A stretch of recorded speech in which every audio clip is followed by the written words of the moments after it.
एक बार माँ दुर्गा की सेविका ने कहा, हे माता, आप तो दिन भर मूर्ति बनकर खड़ी रहती हैं। आज एक दिन आप मुझे मूर्ति का रूप दीजिए और आप आराम कर लीजिए।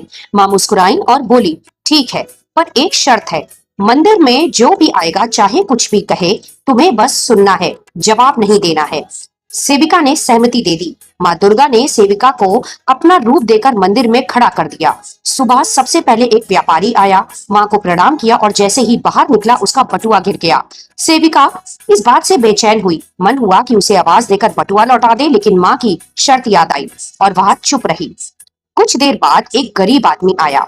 उसने माँ से प्रार्थना की कि माँ, मेरे बच्चे बहुत भूखे हैं, कुछ मदद करो। तभी उसकी नजर गिरे हुए बटुए पर पड़ी। उसने बटुआ उठाया और माँ को धन्यवाद देकर चला गया।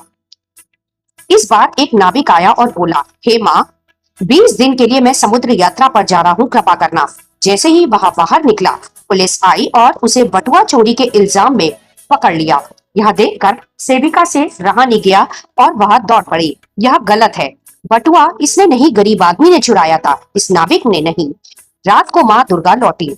सेविका ने गर्व से पूरा किस्सा सुनाया, लेकिन माँ रूठ गई और बोली, तुमने मेरी योजना में दखल दिया। वह व्यापारी बेईमान था। उसका बटुआ गिरना उसके कर्मों का फल था।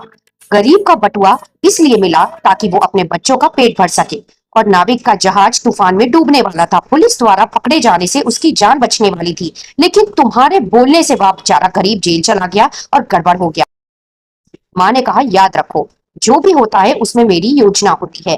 तुम्हारी नजर से उस पल की सच्चाई दिखती है, लेकिन मैं संपूर्ण समय और कर्मों को रखती हूँ।